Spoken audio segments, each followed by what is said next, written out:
Hey there, business English learners. Welcome to English for Success. I am Marie, a business English tutor and professional. See my LinkedIn profile. Today, we're diving into 32 commonly confused business English phrases that might be damaging your professional communication. Stick around, because by the end of this video, you'll be speaking like a pro. Let's jump right in with our first set of confusing phrases. Remember, we'll be explaining each one, giving examples, and even throwing in some fun memory tricks. Many of the words reviewed will be read in a business story about the stolen product design sketchbook towards the end of the video, so stick around. You can even practice reading out loud by reading along with the story. First up, we have accept versus accept. Accept means to agree to receive something. For example, I will accept your proposal. When would you say this? After a supplier offers to provide a service that you need, and you agree to the work and the costs. You might say, I will accept your proposal. Please send over the final contract so we can get started on this exciting project together. Accept, on the other hand, means excluding. You might use it like this. Everyone on the team will be at the conference except for John. When would you use this? When you're informing your boss about attendance at an upcoming event, but one team member can't make it. I've confirmed that all department heads will attend the quarterly review except for John from IT, who has a conflicting appointment. If you wish, you can pause the video and answer your challenge questions. Will you accept or accept your new job offer? For all the challenge questions, write a sentence about your work, using these words correctly. Answer in the comments so that you can receive feedback. Next, let's look at advise and advice. Advise is a verb meaning to offer suggestions. You might say, I advise you to restart your computer. When would you use this? Imagine you're a computer hardware specialist speaking to a customer about their computer that is not working. I advise you to restart computer. That might fix the problem.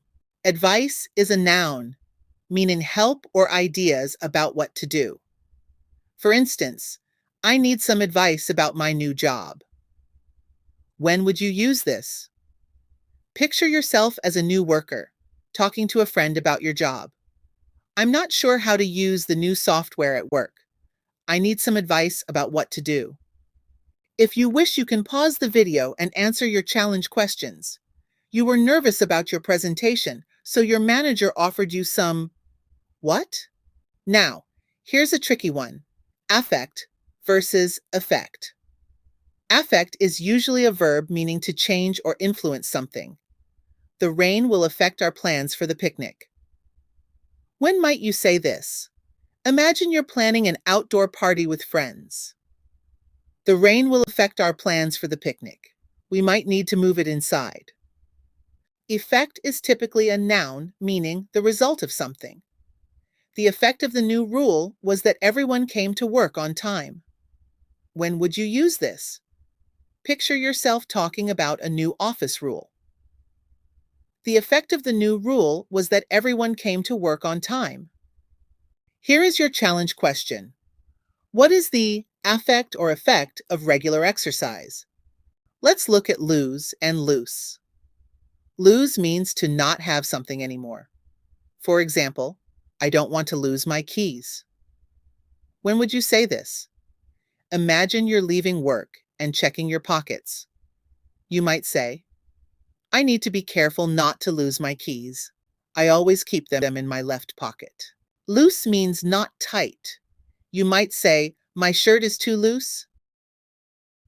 When would you use this? When you're trying on clothes in a shop. This shirt is too loose. I need a smaller size. In your challenge question, what is the correct word? Why are you upset? Did you lose or loose your job? Now let's talk about there, and there. There is about a place. For example, the meeting is over there. When would you use this? When showing a new worker where to go. The meeting room is over there, at the end of the hall. There shows something belongs to people. You might say, their office is very big. When would you use this? When talking about your boss's office. The managers work on the top floor. Their office is very big and has a nice view. There is short for they are. For example, they're coming to the meeting. When would you say this? When telling your team about guests. The clients from New York are here. They're coming to the meeting at 2 p.m. Here is your challenge question. I saw their new sneakers at the store. They look amazing.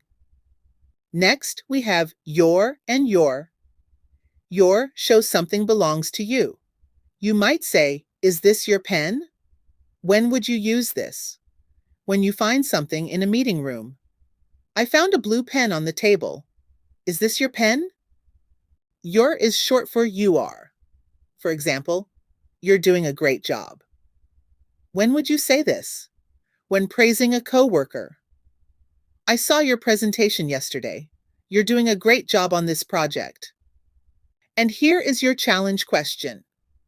Congratulations on the successful launch, Sarah. Your presentation skills were impressive. Did your teammates help you prepare? Let's look at its. Its shows something belongs to it. You might say, the company changed its logo. When would you use this? When talking about changes in your workplace. Our company is updating its image. It changed its logo last month. It's as short for it is or it has. For example, it's time for lunch. When would you say this? When you want to take a break at work? It's 12:30. It's time for lunch. Shall we go to the cafeteria? Now you can select the form of its. The cat chased after its tail all the way around the living room. It looked hilarious. Next, we have stationery and stationary.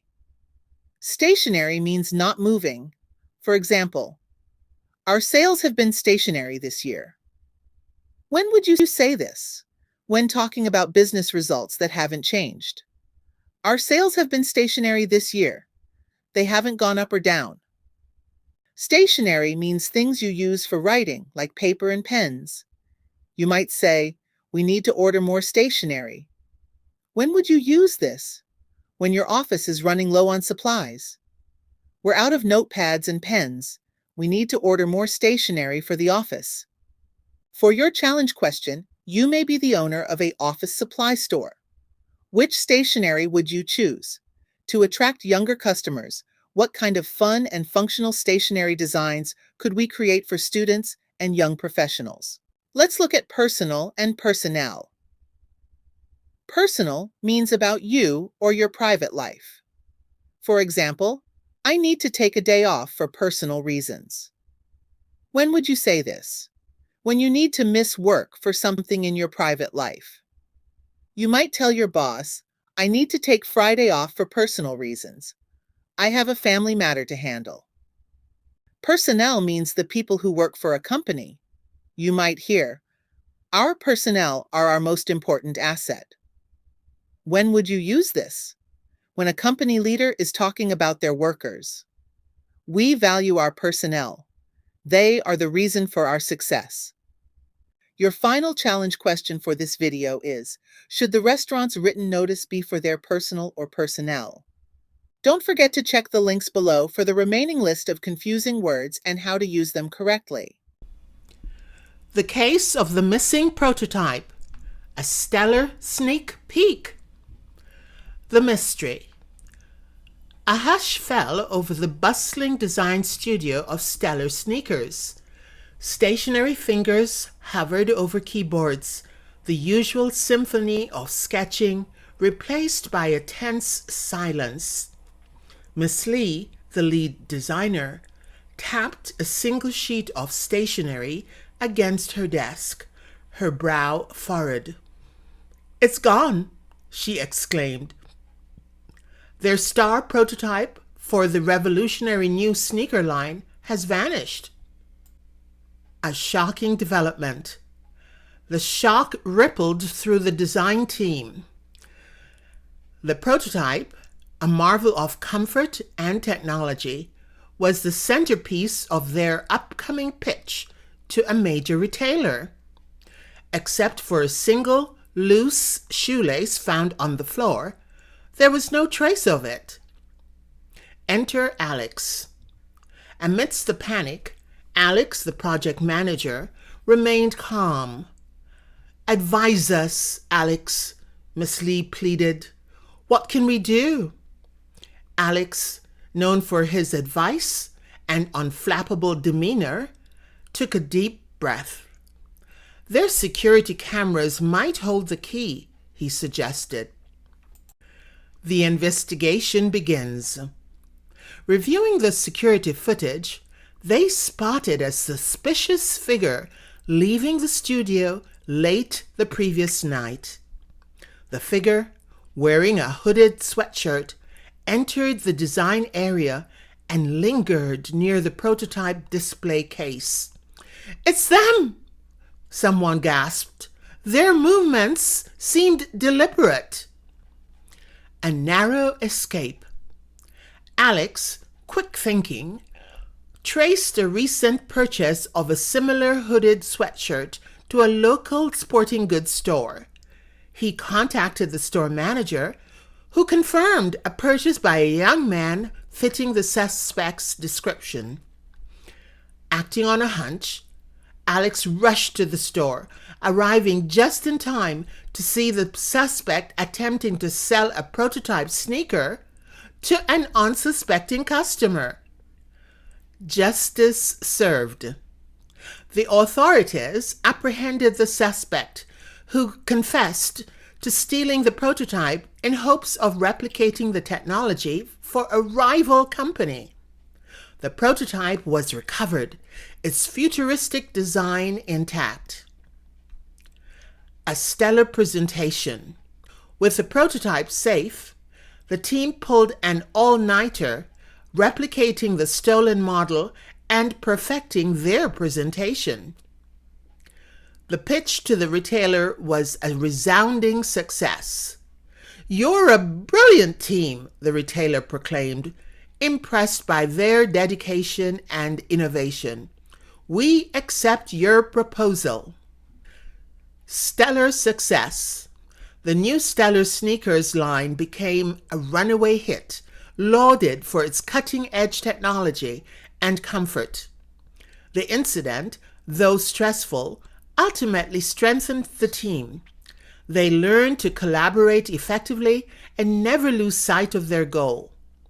As for Alex, his leadership and quick thinking earned him well-deserved recognition.